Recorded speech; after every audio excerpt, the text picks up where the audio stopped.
Yeah, hello. This is part two, and I never made this video for a while. But the end of it, as you may know on my channel, to the end I mentioned about NASCAR a lot in the past. So yeah, I might redeem this. This is for the 2026 city season, and the end of the drivers and tracks on the schedule. To the end of it is the way it is. And yes, spoiler, the schedule did not change as much. It's just gonna be, they just get rid and replaced, and I think it's obvious why for sure. And that let's get onto it. This is gonna be probably a short video, less than 10 minutes. FYI, if you're not liking this or less than 10-minute video, just skip it and watch the part one there, and then go and wait till the end for the next the next two parts of the here on the next video. Let's get on the way. And look at the drivers of some sort. If it didn't get obvious, most of this give me the same exception Trackhouse. And they only have changes for sure. Yeah, Trackhouse is changing their driver lineup all recently. And I found out Suarez is out of Trackhouse, which is now part of Spire now. It's moved to the 7, which is formerly Justin Haley. So, as you know, but then I found out Connor Zellich, the only driver that beat Shane Gisbergen on the road course for the Xfinity season. Remember that? And also the only driver who did a wreck Gisbergen on the road course, Marcus Glenn, this year in the Xfinity series, which is now rebranded as the All Part series. Yeah, so yeah. Oh no, yeah, I hate to say this though. Trackhouse might regret this in a hurry. Had those two team up, but as you know, Connor Zellich and Shane Gisbergen are technically road course arch nemesis, which means they hate each other. It's why they had to make it up as teammates in this one, but yeah, this is not gonna end very well for Trackhouse and they add towards road courses, especially since they look at the schedule later. They know what I mean. See why. Otherwise, most of the driver formats not being changed at this point for this year. And this is going to give you a special later on, and then close to the end of it, you'll know what I mean. So, yeah. Also, Junior Motorsports making its part-time debut with Allgaier, probably for the Daytona 500. So this is coming up in February. And also, still waiting for the court case in 2311 against NASCAR, which is so far ongoing lawsuit. So they make the turn. They're going to be probably the end of the season for sure for their season. So this could be interesting for sure. Schedule changes for NASCAR. Yeah, we never said earlier there's not getting much. It's going to be changing since that you get rid of a couple races and replace some of them. Yep, this is what I'm talking about for sure. And yeah, IndyCar is going to be included in there. I forgot to mention, so stay tuned for that. So yeah.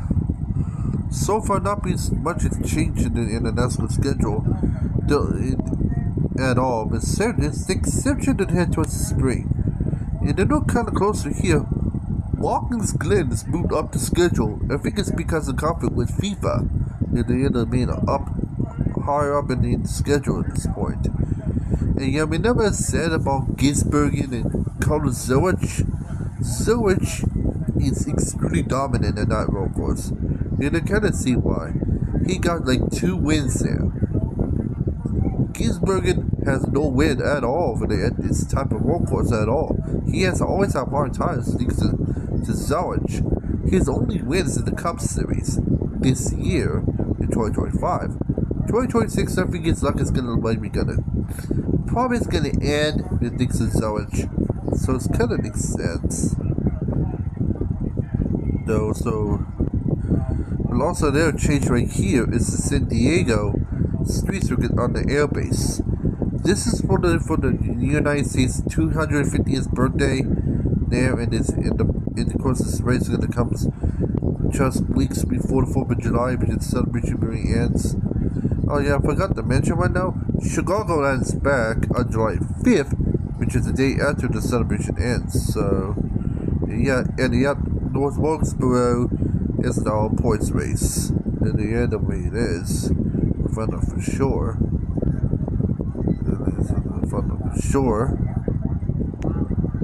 And they end up, and they look at the playoffs. Not so much it's changed, it's extension towards the bottom tier of the schedule. Homestead is because of the rotation by NASCAR that they send up multiple variables earlier than this, but the rotation of tracks holding the championship race final. Homestead is going to be held this year, and not this year, 2026 of it, and 2027 is going to be held in a different track. And at this point, which is, I think, a little bit obvious for sure. There's some sort. The main issue is not the schedule for their some sort of basically these moves. It's some sort. It's really the broadcast. Remember, Fox, NBC, and Prime is okay. It's by Fox should not be demanded the whole NASCAR much longer. It's by the upcoming rise of CBS. But here's the thing: TNT side is gonna go through ultimate clusterfuck issues, and it kind of makes sense to why. Yet, remember, back early this year, Warner Bros. Discovery, they end up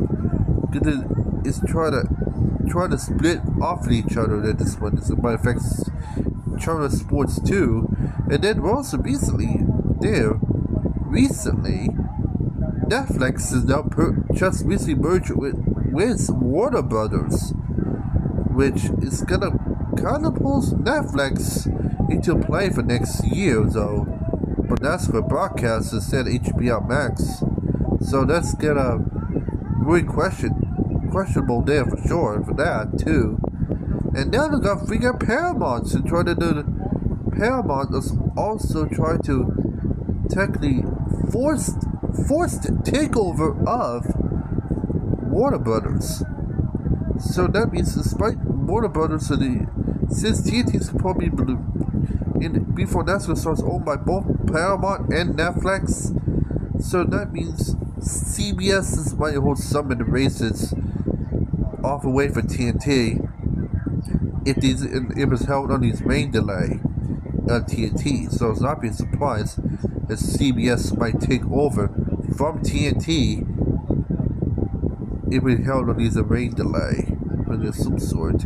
And True TV is going to be demoted to broadcasting practice and qualifying instead. Because it thanks to the hostile takeover by Paramount was also been merged with Netflix. So not be surprised for sure.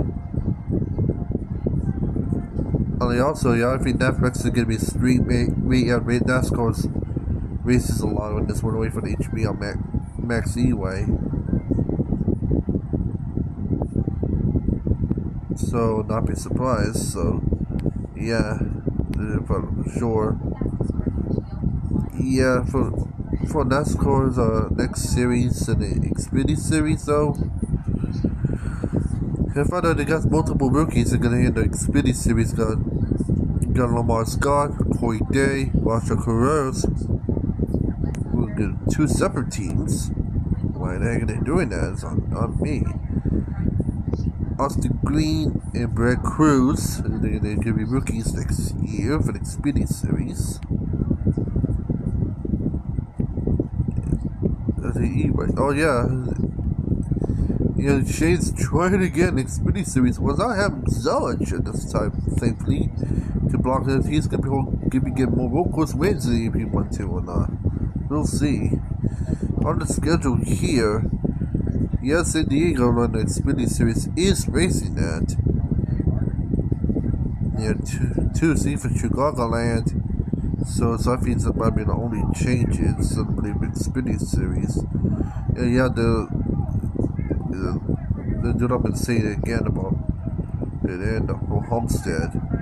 And yes, also Xfinity series they got rid of Chicago, Seaford Cup, Portland also got admitted, on Olojomo, Sibler's Cup as well. So they forgot to mention. So, yeah, this makes sense. And yeah, also got to return the start to second race in the Xfinity Series, which on top of Chicagoland, I see why. Trucks only have one rookie, which is a Butterbean Queen, as they're known, Brandon Queen. Yeah, I think it's a little bit obvious. Also, this is also the first season, but they do not have the legendary driver of Matt Crafton's not gonna be back. It got Ty McGesty that they end up taking over, and also Ram is going back to NASCAR with Kellag in the trucks. Shocking to know at this point. Yeah, so for the schedule, yeah, they make a low one obvious change here. The top of the end in San Diego and not racing Chicagoland. In the look early in the schedule there between Darlington and Atlanta, you got St. Petersburg's street circuit. That means they have 2 street circuits on the Truck Series schedule next year, which it's a little bit like a wrench between the races, because it's gonna be a little bit more difficult to try to get Xfinity Series at this point. For there, you're gonna have to race 2 street circuits. Love, obviously, and yeah, the reason is, and then to see later on in the video, they hit IndyCar, they're both racing together. So see why, which is a little bit rare, thanks to the Fox broadcast at IndyCar. They end up with this new package there too. And yeah, obviously also, Wilkesboro is going to add a good points race now in the Truck Series as well. So, which is kind of makes a little bit off, because the literally had four short tracks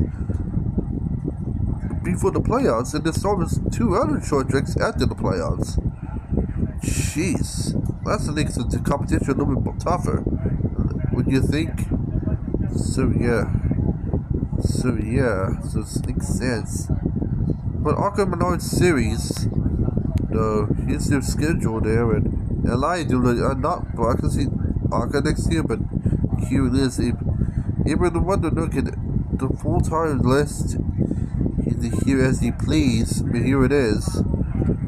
Here's the drama lineup as you please. So yeah, and the check ARCA Menard Series East as you please. Here it is. Here's the schedule. There, and also got the West.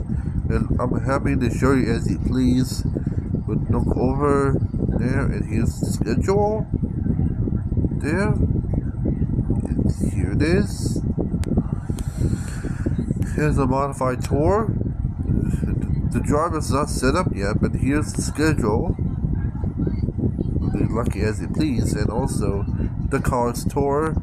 And here's the schedule for the Cars Tour. There. So yeah, here it is.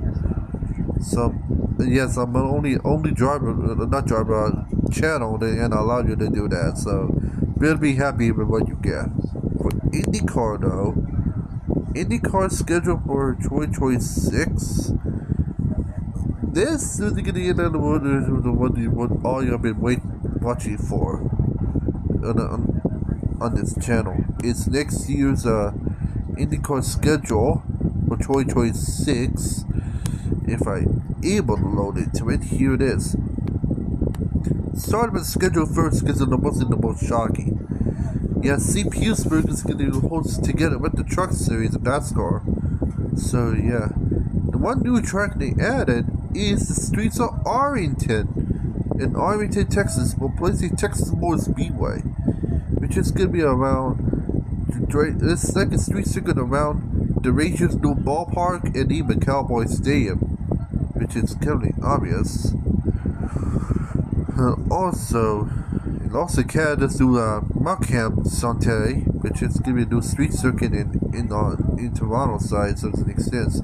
In the finals of the Moon 2 Lacuna Sega, so it makes sense. Yeah. The Thermal Club has been removed from the schedule, and obviously the replaced with Phoenix, which when the Grand return to IndyCar next year. So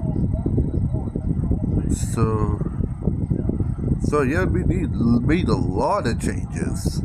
Here's the driver one was the end of all you guys are waiting for. The most of the drivers since the end of change is such a Theo Collett in the 4. There's Hauger, which, as you know, known as I think Norwegian Nightmare. I think in the next world of some sort. And yep, the legend of Formula 1, Mick Schumacher, has his IndyCar debut as a full-time driver in the 47, whereas Ray Hall Letterman racing teams, and there's a see why. Yeah.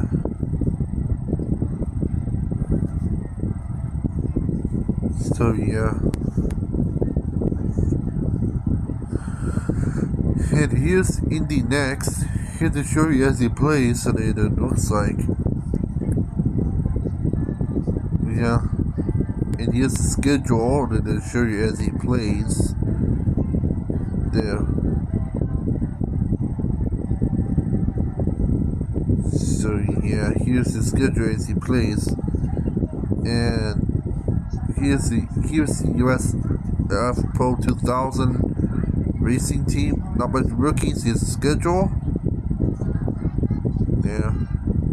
Here's US F2000 championships. And the USF juniors, which they do not release their schedule yet, I believe.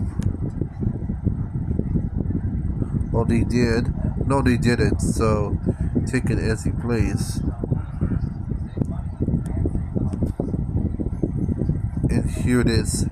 Hope you like this part 2. Made it longer than part 1. I do apologize, but it has some additional details into it. So, like and subscribe, and see you in the part 3 with the combined part 1, part 2 with my main channel and Poundcasts.